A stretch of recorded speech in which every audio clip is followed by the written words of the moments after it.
Muy buenas tardes, recomenzamos nuestro curso de cálculo integral y series.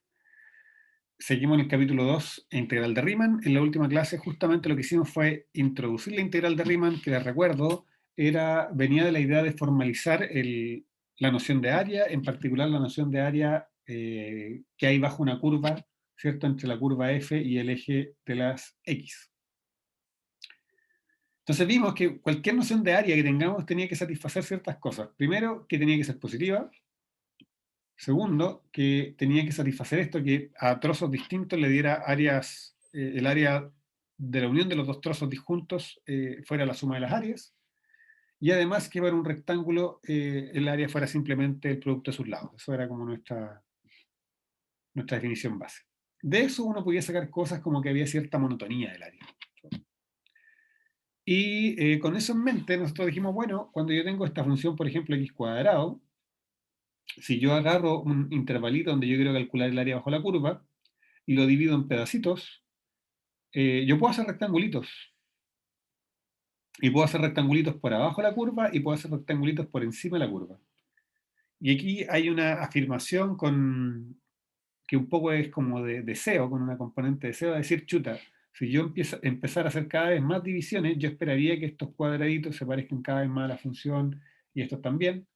Entonces yo esperaría que, entre comillas, en el límite, cuando tengo infinitos puntos acá en la partición, el área calculada por rectángulos por arriba sea igual al área con rectángulos calculados por abajo, y por lo tanto eso sea el área bajo la curva.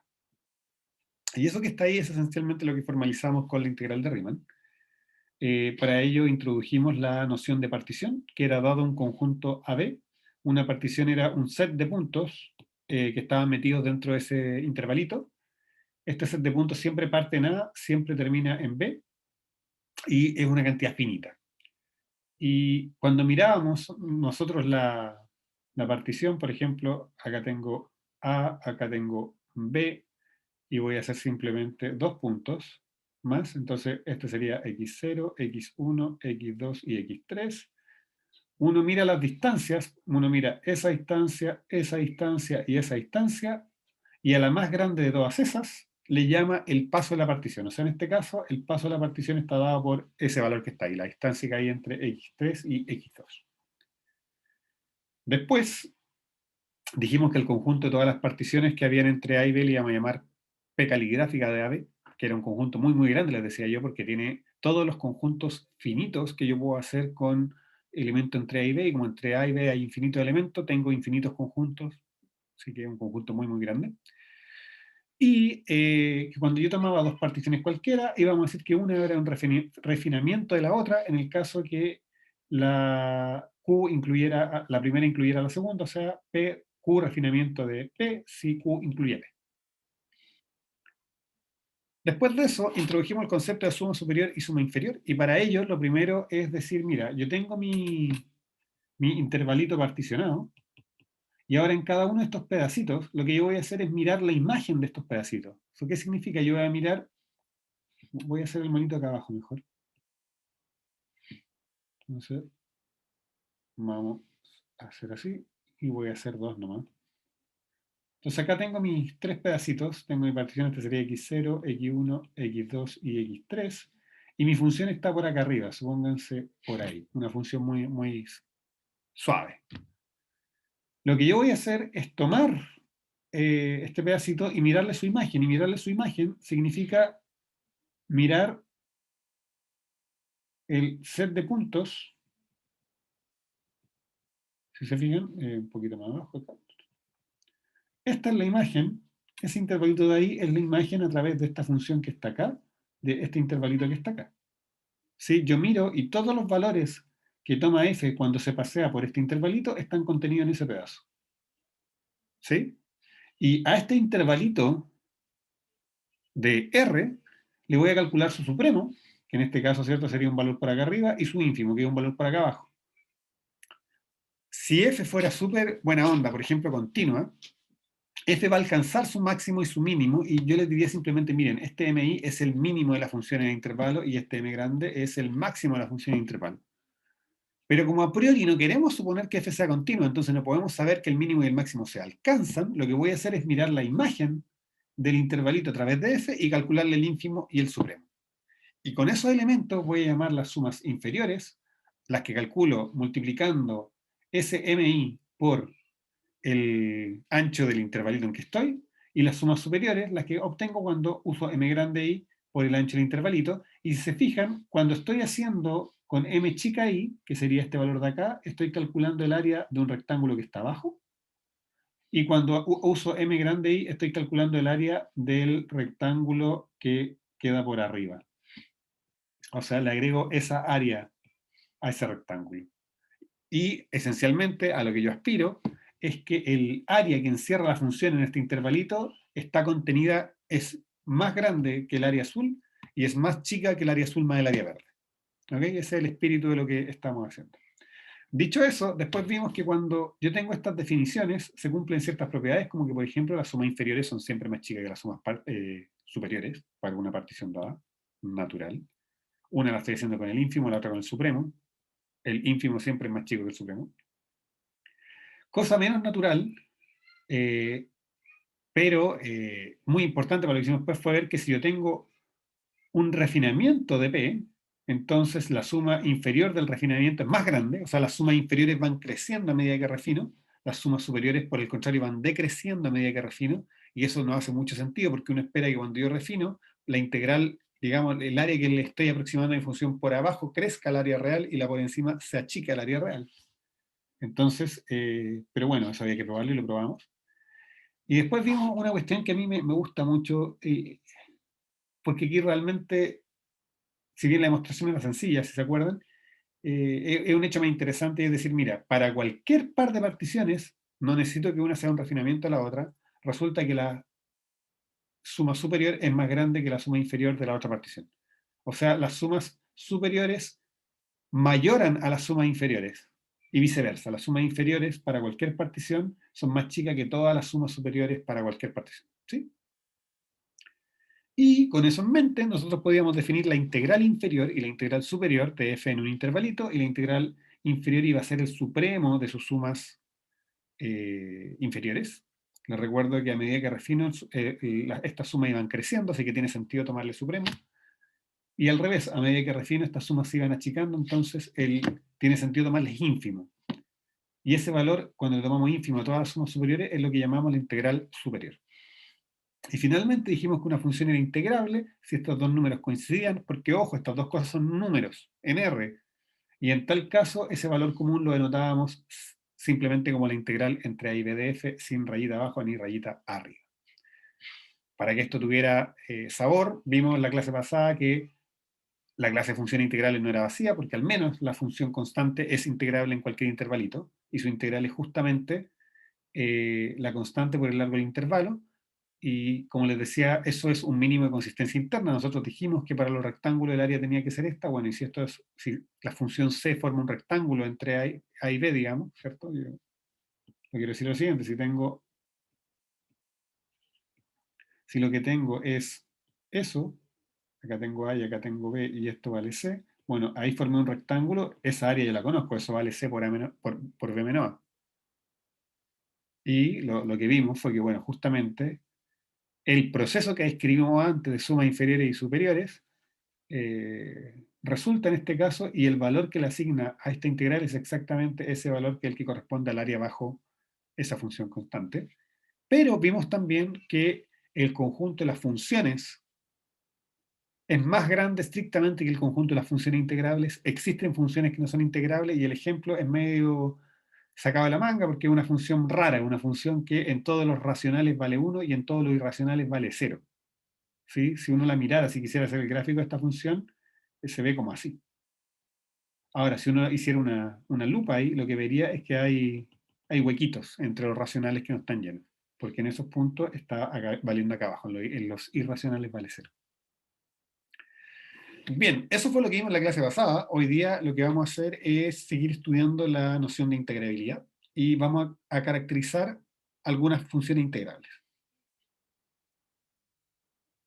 Antes de eso, vamos a hacer un pequeño resultadito técnico que es muy sencillo, que nos dice que si yo tengo una función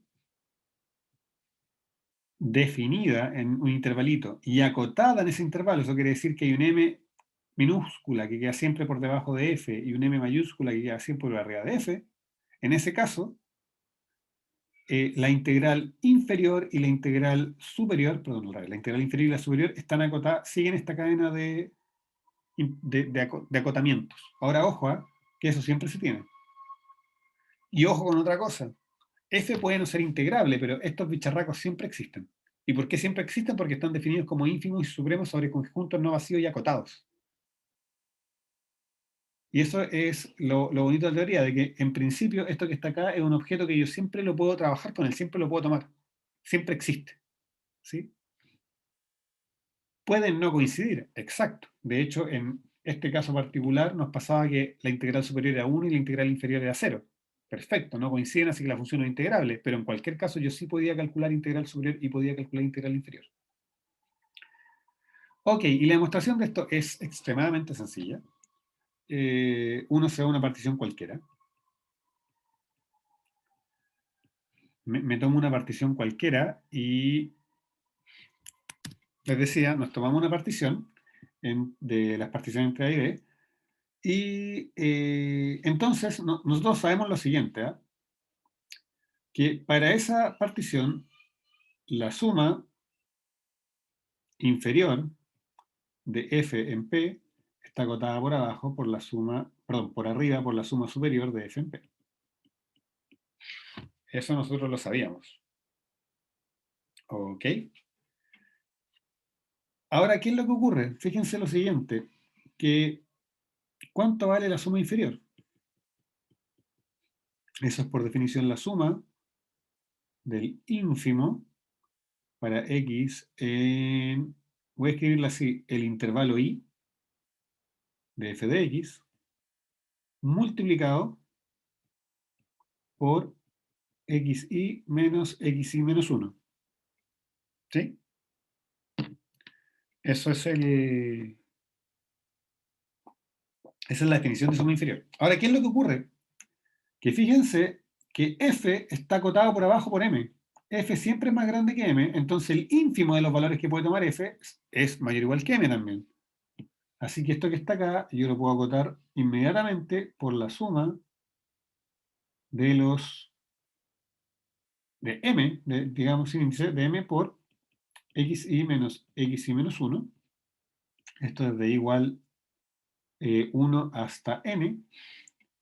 Y ahora, como esta n es una constante, la puedo sacar de la suma y me queda la suma de xi menos 1 desde i igual 1 hasta n.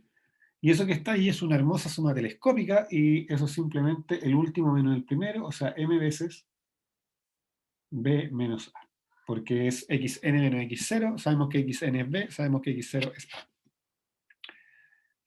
Y fíjense bien, entonces, de que otra forma de escribirlo es la siguiente, que para todo partición, la suma inferior de f,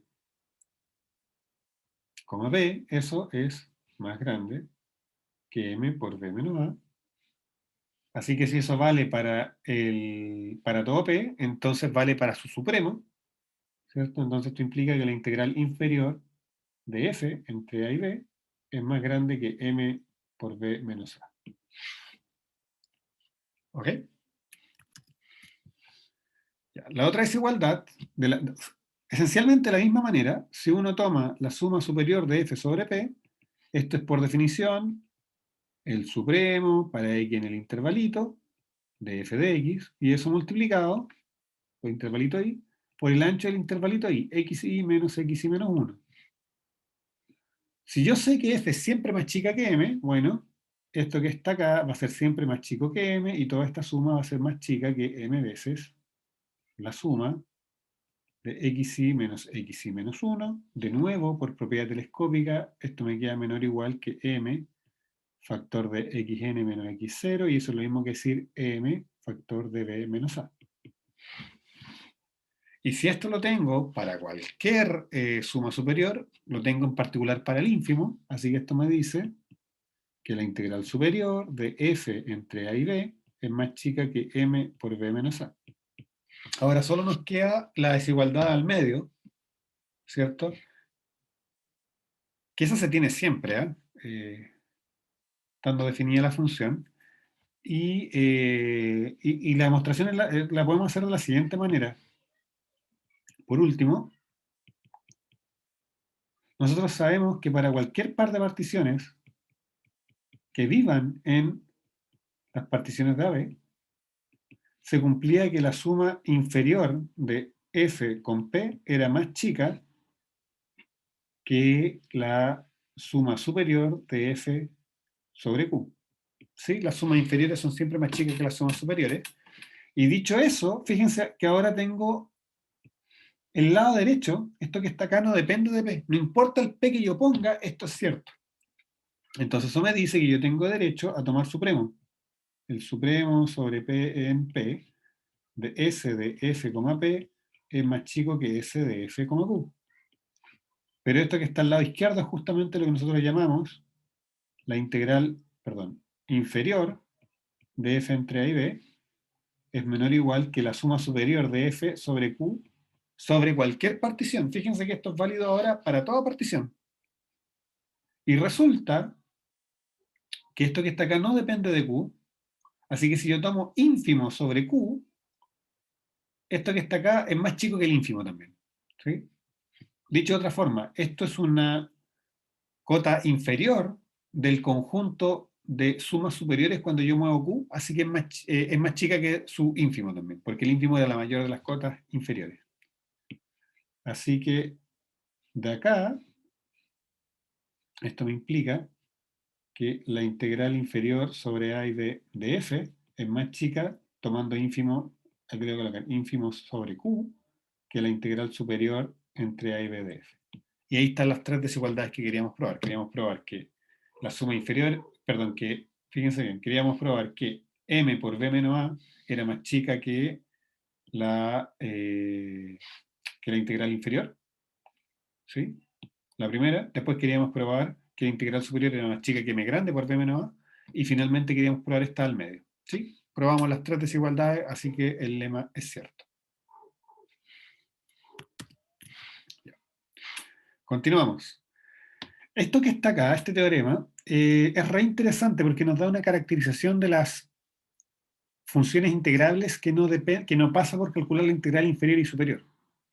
Ya esto que está acá se conoce como la condición de Riemann. ¿Qué fue lo que descubrió Riemann? Que una función iba a ser, que estuviera definida y acotada en AB, iba a ser integrable, sí, solo sí, yo podía encontrar algo, para todo epsilon que yo me diera, por chiquitito que fuera, yo podía encontrar una partición que va a depender de epsilon implícitamente. ¿Por qué? Porque en términos de cuantificadores está fijo el epsilon, existe P. O sea, eso me dice que este P es P sub epsilon, tal que la diferencia entre la suma superior y la suma inferior es más chica que epsilon. Si yo tengo esto, vamos a ver que es equivalente a que la función sea Riemann integrable.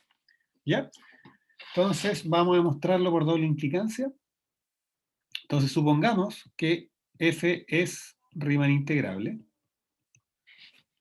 ¿Y qué significa eso? Eso significa que su integral superior e inferior coinciden. Vamos a demostrar que podemos encontrar, para cualquier epsilon podemos encontrar la partición que aquí nos piden. Y la demostración realmente es bastante sencilla, contra lo que pueda parecer.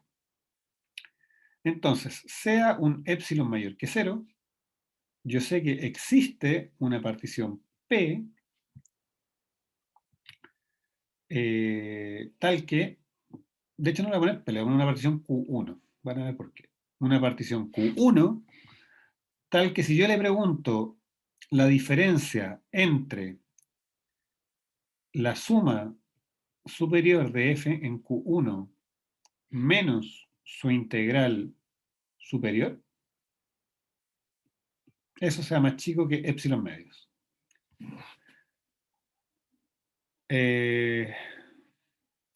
Escrito de otra manera para que vean de dónde venga. Fíjense bien de que si esto yo lo paso para el otro lado, lo que tengo es algo más epsilon medio más grande que esto que está acá. Bueno, esta cantidad que está aquí es el ínfimo de todas estas cantidades cuando muevo Q1. Entonces, si a ese ínfimo yo le agrego un poquito, significa que tiene que haber algo que se meta entre medio. Ese es el principio de la definición de ínfimo, ¿sí? Entonces, en este caso, otra forma de decirlo es, si esta cantidad es el ínfimo de todas estas, no importa lo cerca que yo quiera estar de ella, siempre voy a encontrar una que esté tan cerca como eso, ¿sí? Porque es el ínfimo. Si no hubiera ninguna, significaba que esta no era el ínfimo, que había algo más grande que era el ínfimo. Ok. Dicho eso, tenemos esa cantidad, y después, de la misma forma, también va a existir una partición Q2, tal que la integral inferior de f entre a y b menos esa partición, la suma inferior sobre esa partición Q2, también es más chica que epsilon medios. ¿Ok? Y acá de nuevo lo mismo, resulta que esta muchacha que está aquí es el supremo de estas cantidades, entonces si esto lo tiran para el otro lado, lo que estoy diciendo, y esto para acá, es que si al supremo le quito un poquito, tengo que encontrar a alguien que esté entre medio. Ok, tengo esas dos desigualdades y ahora voy a decir, bueno, sea P igual Q1 unión Q2, o sea, P es un refinamiento de Q1 y Q2, y con eso tengo lo siguiente, pues yo sé que la suma inferior de f en Q2 va a ser más chica que la suma inferior de f en P, que por supuesto es más chica que la suma superior de f en P, y eso va a ser más chico que la suma superior de f en Q1. ¿Sí? Porque los refinamientos lo que me hacen es mejorar la estimación, y la suma superior es algo que se va achicando hacia la integral, la suma inferior es algo que va creciendo hacia la integral. Y ahora, lo que yo les quiero mostrar es que la diferencia, lo que vamos a calcular ahora, es mostrar que este tipo menos este tipo es más chico que epsilon. Así que P sería justamente la partición que para este epsilon hace que la diferencia entre suma superior e inferior sea más chica que epsilon. O sea, dicho de otro modo, si yo tengo que mi función es Riemann integrable, satisface la condición de Riemann porque para cualquier epsilon que yo me dé, soy capaz de encontrar este P que va a ser esto que está aquí. ¿Ya? Ahora les voy a mostrar que eso es cierto, porque no lo hemos hecho. Y la demostración no es para nada difícil. Ñam, ñam, ñam. Es acomodar un poquito las cosas nomás. Se me dan ganas de escribirlo acá mismo. ¿Eh? Fíjense en algo. No, ya lo voy a hacer bien. Ya, lo voy a escribir. Eh, entonces, S de F en P, ya les dije, es más chico que S de F en Q. Pero fíjense, S de F en Q1, perdón, Q1, S de F en Q1 es más chico que epsilon medio más esta cantidad. Entonces puedo decir esto es, y era Q1, y esto es más chico que esa cantidad que era la integral superior de F en AB. Y eso más epsilon medios. ¿Sí? Sí, esta cantidad más epsilon medios. Ahora, por otro lado, yo tengo que S chica de F en P es más grande que S chica de F en Q2. Pero S chica de F en Q2, fíjense bien, si yo lo tiro para allá y tiro este para acá, es más grande que esta cantidad menos epsilon medio. O sea, esto es más grande que la integral inferior de F entre A y B más epsilon medio. Entonces, si yo aquí coloco un menos, doy vuelta a esa desigualdad, me queda menos eso, y por supuesto doy vuelta a esta también, digamos, ¿cierto? Se da vuelta y me queda menos eso, y acá me queda... ahí me equivoqué. Fíjense bien que este lo estaba tirando para allá y este para acá, entonces este me queda menos epsilon medios. Este originalmente es con menos, y al darlo vuelta se me transforma en más. Y con eso, fíjense bien de que puedo sumar mis dos desigualdades que ahora apuntan para el mismo lado, y me queda que S de F, P menos S chica de F, P es más chico que la integral entre A y B superior de F menos la integral entre a y b inferior de f más epsilon. ¿Sí? Pero, ¿cuál es la hipótesis? La hipótesis es que f es Riemann integrable, por lo tanto, la integral superior e inferior coinciden, así que esto desaparece. Así que efectivamente, si f es Riemann integrable, entonces existe una partición P, tal que S grande de f en P menos S chica es más chico que epsilon, no importa el epsilon que yo me dé. ¿Ok? Así que acabamos de probar que f Riemann integrable implica que f cumple la condición de Riemann. Ya, nos falta ahora solo probar la otra implicancia. Eso significa probar que si la función satisface la condición de Riemann, que es esta que tenemos aquí, entonces la función va a ser Riemann integrable. Y esa demostración es bastante sencilla porque, entonces, para allá. ¿Por qué uno sabe esto? Por la definición de supremo e ínfimo, uno tiene esto. Uno tiene que, para toda partición P que yo me dé,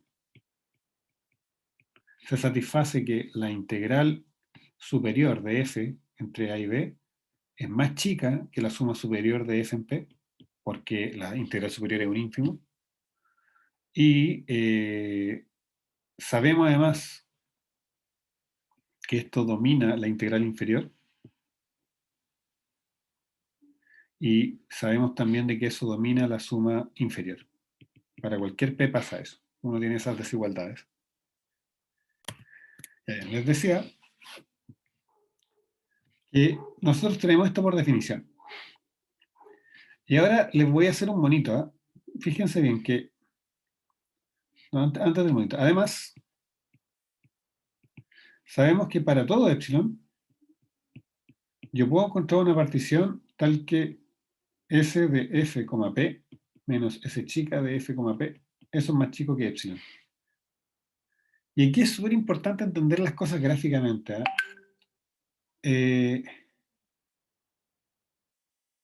Yo tiro mi línea, acá tengo S chica de f, p, acá tengo S grande de f, p, siempre están en ese orden, las sumas superiores son siempre más grandes. Y lo que me dice la condición de Riemann es que la distancia que hay aquí es epsilon. Si yo me doy cualquier epsilon, yo puedo encontrar una partición para que esas dos cosas estén a distancia de epsilon. Pero fíjense lo que está escrito acá. Este numerito y este numerito están entre estos dos.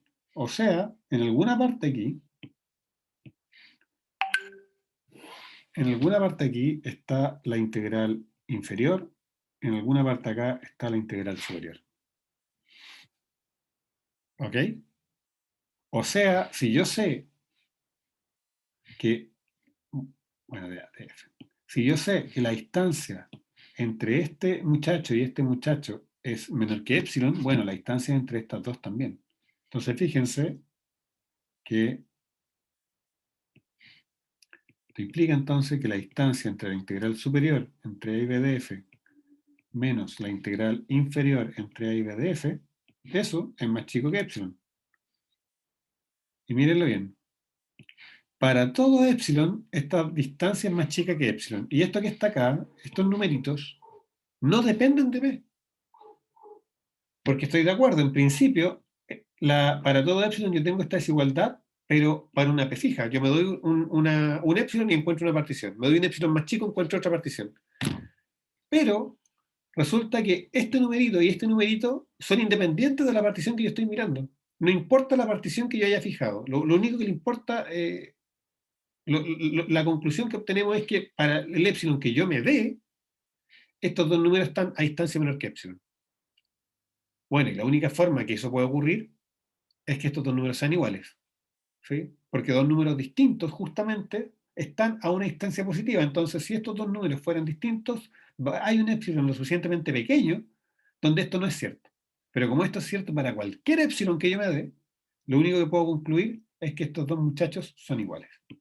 Entonces, esto implica que la integral superior entre a y b de f es igual a la integral inferior entre a y b de f, y eso es lo que queríamos probar, porque eso es lo que justamente significa ser Riemann integrable. Bien, ejemplo, la función f de x igual x es integrable entre 0 y b. Y la razón para probar, la forma de probar que esto es integrable, bueno, acabamos de probar la condición de Riemann, así que vamos a aplicar la condición de Riemann. Y como esto es una función tan simpática y simple, lo que uno hace es decir, bueno, voy a tomar la siguiente partición. Voy a darme un tipo de partición particular, que es la siguiente. Voy a decir, miren, voy a tomar P, bueno, sea epsilon mayor que 0, y me voy a tomar P igual los puntos de la forma xi va a ser igual a i por v dividido por n. Entonces, y esto para i desde 0 hasta n, y de esa forma x0 vale 0 y xn vale b. Si yo tomo eso, me resulta que la suma superior de f en esta partición es... Dense cuenta de que esta función es creciente x, ¿ah? Entonces el valor más grande lo agarro siempre en el borde de la derecha. Así que esto va a ser la suma desde i igual 0 hasta n menos 1 de acá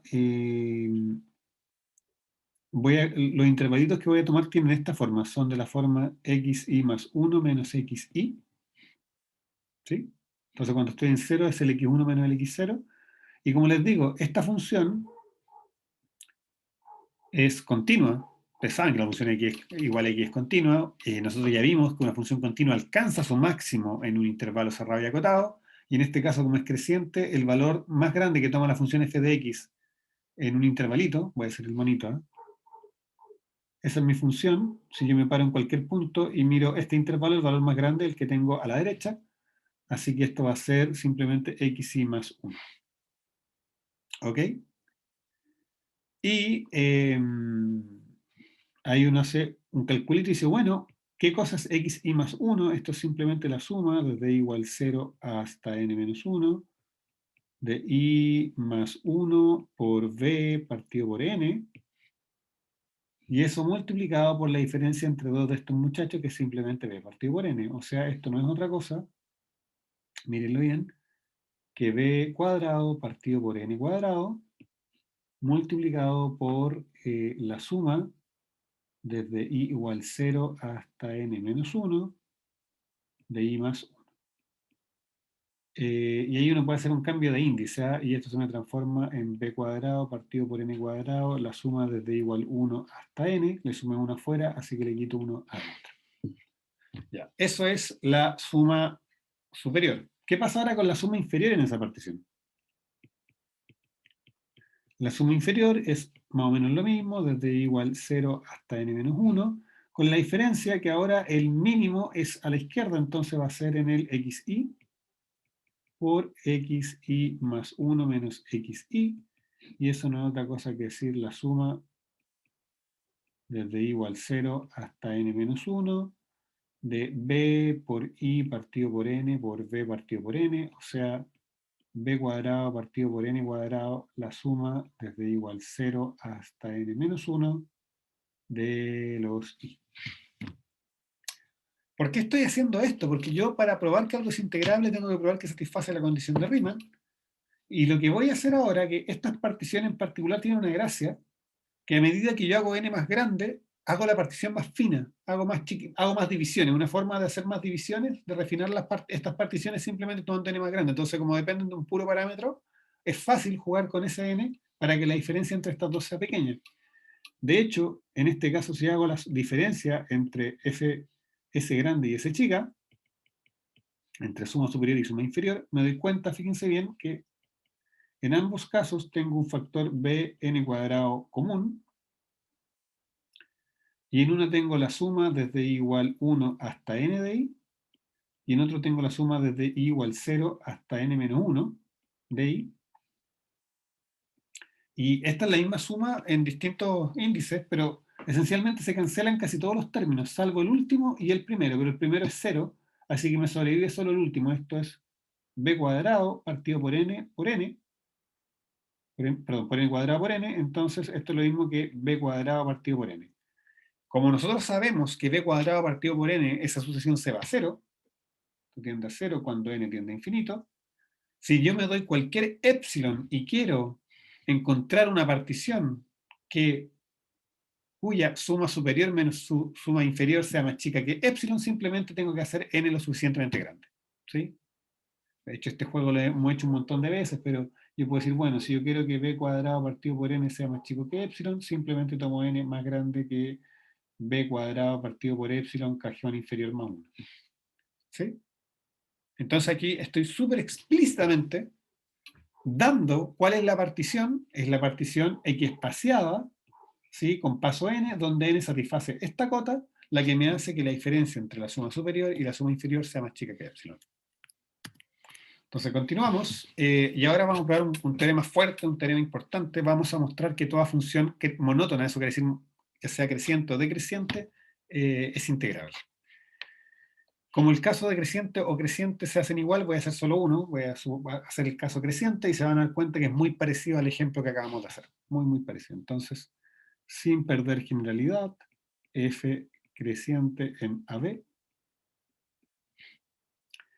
Y lo que vamos a hacer es sencillamente mostrar que f satisface la condición de Riemann, y lo vamos a mostrar usando una partición en particular, que es esencialmente una partición X espaciada. Entonces yo voy a decir, bueno, sea P igual a, entonces como ahora parte en A, los puntos van a ser de la siguiente forma: XI va a ser igual a más B menos A por I partido por N.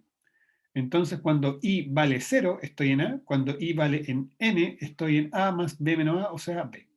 Y esto para I desde 0 hasta N. Entonces tengo una partición con N más 1 puntos, o sea, esencialmente lo que les estoy diciendo es, tomo AB,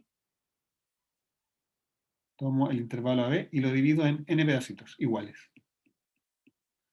Entonces el largo de cada pedacito es, bueno, el largo total partido por N. ¿Sí? Eso es lo que mide cada intervalito. Dicho eso, como la función es creciente, ¿sí? Bueno, imagínense que es así, creciente. Si yo me pregunto, si yo miro la imagen de cada intervalito, el valor más alto que encuentro es el valor que toma la función a la derecha. ¿Sí? Ojo que acá lo dibujé continuo, no tiene por qué ser continuo. Mientras sea creciente sigue siendo válido lo que estoy diciendo, de que el valor más grande que toma mi función es a la derecha, o que el supremo de la imagen de este intervalito va a ser justamente el valor de la función en el punto final.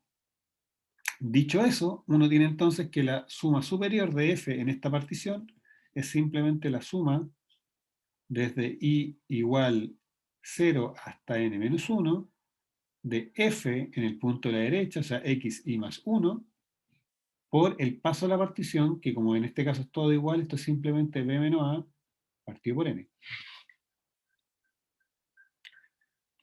Esencialmente el mismo cálculo que hicimos en el ejemplito. Y de la misma manera, la suma inferior de f en esta partición va a ser la suma desde igual 0 hasta n menos 1 de f evaluado a la izquierda, o sea, f en i, por b menos a partido por n. Si yo hago la diferencia entre estas dos cantidades, me queda entonces que suma superior menos suma inferior, eso es igual, fíjense que estoy sumando las mismas cantidades, los mismos índices multiplicados por la misma constante. Entonces saco la constante, me queda b partido por a por n, por la suma de f xi más 1 menos f en xi. Esto desde i igual 0 hasta n menos 1. Repito, lo que hice fue tomar esta sumatoria, juntarla con esta, y como este es un factor común, lo pongo al tiro afuera. Y ahora, ¿qué es lo bonito? Que me da lo mismo quien sea f, no necesito saberlo, pero esto que tengo acá tiene la estructura de una suma telescópica. Si ustedes quieren, podríamos llamarle a esto i sub i más 1, y le estoy restando el i sub i, el y sub i. Así que esa suma telescópica yo la puedo calcular, y esto es b menos a partido por n, multiplicado por el último elemento, o sea, f en b, menos f en a. Y si se fijan, de nuevo, igual que en el ejemplo, nos queda una cantidad que es una constante dividido por n. Entonces, si yo quiero que la distancia entre estas dos sumas sea más chica que epsilon, todo lo que tengo que hacer es hacer n lo suficientemente grande para que, miren, voy a hacer una edición acá.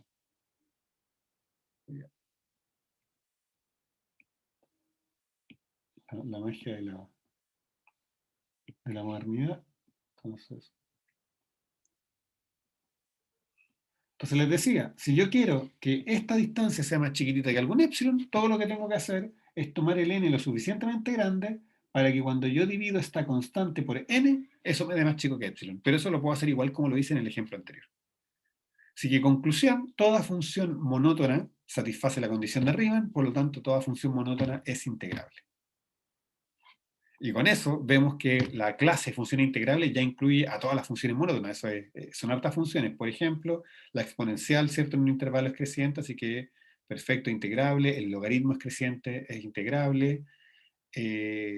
Podría mirar el seno, solo la parte que es creciente, integrable en esa parte. Después la miro el pedacito donde es decreciente, va a ser integrable en esa parte. Más adelante vamos a ver que si yo tengo un pedazo donde crezco y decrezco, lo puedo separar en los dos, pero eso es para la otra clase. Entonces, digamos que ya esto de saber que las funciones monótonas son integrables, nos agranda enormemente el catálogo de funciones integrables. Ya, para terminar la clase de hoy, vamos a probar un resultado que también, al igual que la anterior, es potente, porque nos dice que toda función continua es integrable. Y la demostración no es tan complicada y sigue el mismo patrón que las demostraciones anteriores. Vamos a utilizar la condición de Riemann. ¿Sí? Vamos a probar que toda función continua satisface la condición de Riemann. Entonces, de nuevo, voy a estar entre A y B. Voy a decir, acá tengo, voy a hacer un mono más grande ahora. Hago mi intervalito, acá está A, acá está B. Hago mis n divisiones. Entonces, cada división, ¿cierto?, va a tener largo B menos A partido por n. Y ahora acá tengo mi función continua. Y toda la demostración descansa en una idea intuitiva que uno tiene, y es que las funciones continuas, justamente por ser continuas, no cambian mucho en intervalitos pequeños. ¿Sí? Entonces, con esa idea, uno espera probar que efectivamente las sumas superiores e inferiores se parecen. ¿Ok? Entonces, acá hay que ser un poquito más formal que en las demostraciones anteriores, ¿sí? Porque como no tenemos monotonía, no va a funcionar simplemente que nos salga una telescópica, sino que pasa lo siguiente, miren. Si yo me doy un epsilon positivo cualquiera, y aquí viene un argumento importante, como f es continua, eso implica que f es uniformemente continua,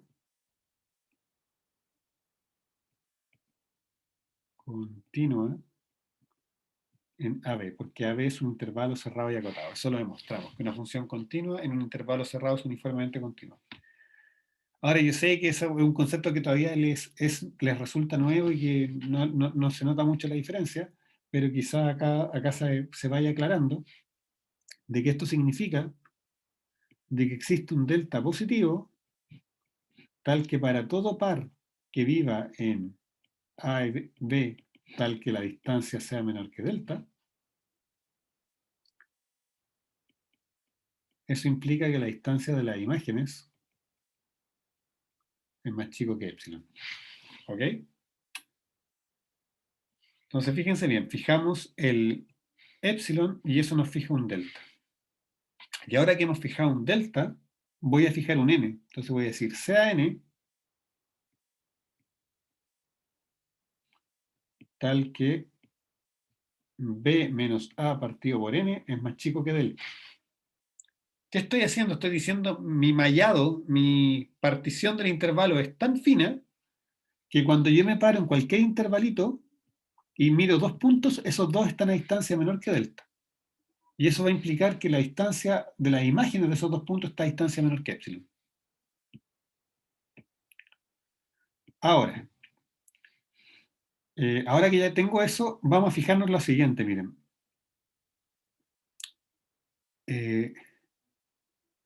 Entonces, así, para todo x, y voy a ponerle z1 y z2 que vivan entre xi menos 1 y xi, o sea, si yo me paro en uno de estos intervalitos y tomo dos puntos cualquiera, esto implica que f de z1 menos f de z2, eso es más chico que epsilon. Pero eso lo puedo escribir de la siguiente manera. Puedo decir, miren, menos epsilon es menor o igual que f de z1 menos f de z2, perdón, y esto es menor o igual que epsilon. Y eso todavía lo puedo escribir diciendo que f de z2, lo tiro para allá, menos epsilon es más chico que f de z1, y esto es más chico que f de z2 más epsilon. O sea, si yo me doy un z1 y un z2 cualquiera, dos puntitos cualquiera, en cualquier intervalito, la distancia de las imágenes entre ellos satisfacen estas desigualdades que están acá. Y aquí viene, esto le voy a llamar la desigualdad 1 y esto le voy a llamar la desigualdad 2. Porque voy a escribir, las voy a usar por separado, ¿ya? Entonces, fíjense que 1, ¿qué es lo que nos dice? 1 nos dice que f de z2 menos epsilon es más chico que f de z1, y esto para todo z1 y z2 que vivan en el intervalo iésimo, ¿sí? Yo miro eso en dos tipos de intervalos y pasa eso, entonces yo tengo derecho a decir, bueno, tomo ínfimo en z1, y esto me dice que f de z2 menos epsilon es más chico que cuando yo digo ínfimo sobre z1 en el intervalito de f de z1. Y eso no es otra cosa que lo hemos llamado m chica i. Y esto que está acá vale para todo z2. Y como vale para todo z2, yo tengo derecho a tomar supremo. Entonces, esto me implica que el supremo para z2 en el intervalito de f de z2 es más chico que mi más epsilon. Y esto es lo que nosotros llamamos m grande i. O sea, lo que estoy diciendo acá, fíjense bien, es que m grande i menos m chica i es más chico que epsilon.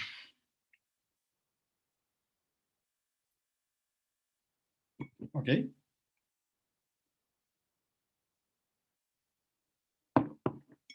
Y con eso, en realidad necesitaba uno nomás, no necesitaba uno y dos. Solo con eso, fíjense bien qué es lo que puedo hacer. Si yo hago la diferencia entre S de F contra esta partición que yo construí fijando el n, entre S grande, suma superior y suma inferior, eso es por definición, fíjense bien, la suma, lo voy a escribir así, de los m grande i, xi menos 1, entonces esto va desde i igual 1 hasta n, menos la suma de los m chica i, xi menos 1, y esto también va desde igual 1 hasta n. Donde m grande i es con los supremos, m chica i es con los ínfimos, por definición. Pero si se fijan, eso que está ahí, yo lo puedo escribir junto, puedo colocar las dos sumas juntas, y esto se me transforma en la suma desde i igual 1 hasta n de mi menos mi chica multiplicado por xi menos 1. Pero resulta que esto que está acá yo lo acabo de acotar. Estoy diciendo que eso vale siempre más chico que epsilon. Así que esto que está acá es más chico que la suma desde igual 1 hasta n de epsilon veces xi menos 1. El epsilon es una constante, así que esto es epsilon veces la suma de xi menos 1 desde igual 1 hasta n. Y eso de nuevo es una telescópica que simplemente me sobrevive el último, que es xn menos el primero, que es x0, que es a. O sea, lo que estoy diciendo es que esto es más chico que epsilon veces b menos a. Y entonces yo miro acá atrás y me digo, ah, mira, voy a escoger mi delta para que esto no sea más chico que epsilon, sino que sea más chico que... Lo voy a escribir abajito mejor bien, permítanme. Voy a corregir esto, lo voy a escribir aquí abajito para que se vea mejor. Entonces digo, mira, yo tenía al principio, en vez de decir epsilon, puedo escoger que sea más chico que epsilon partido por A. Si B menos A es una constante, o sea, hago que las imágenes estén más chicas y de esa manera, bueno, acá, no, ya no lo voy a hacer para no estropear la demostración, pero fíjense, lo que estoy diciendo es, yo me doy un epsilon positivo y encontré una partición cuyas sumas son esencialmente más chicas que una constante veces ese epsilon. Si yo tengo esto, fijando antes epsilon tilde b epsilon partido por b partido por a, eh, llego a la conclusión con el epsilon limpia, pero digamos que sea una constante por epsilon es exactamente lo mismo. O sea, yo acá puedo colocar 2 epsilon, 3 epsilon, 4 epsilon, b menos a veces epsilon y da lo mismo. En cualquier caso, tengo una partición que satisface la condición de Riemann, así que eso me implica que mi función f es Riemann integrable. Así que ahora sí, de una sola patada, hemos metido a todas las funciones continuas dentro de la clase de funciones integrables. Entonces ahora ya en realidad no hay que hacer ningún truco. El seno integrable, el coseno integrable, el logaritmo donde es continuo, la exponencial, todos los polinomios. Miren qué interesante. Como las funciones continuas son cerradas bajo multiplicación, cualquier multiplicación de funciones continuas que sigue siendo continua va a ser también integrable. Así que, si ustedes se fijan, hoy día la clase y los ejemplos de funciones integrables crecieron un montón. Ya incluyen a todas las funciones monótonas y, mejor aún, a todas las funciones continuas. ¿Sí? Así que con eso terminamos la clase de hoy.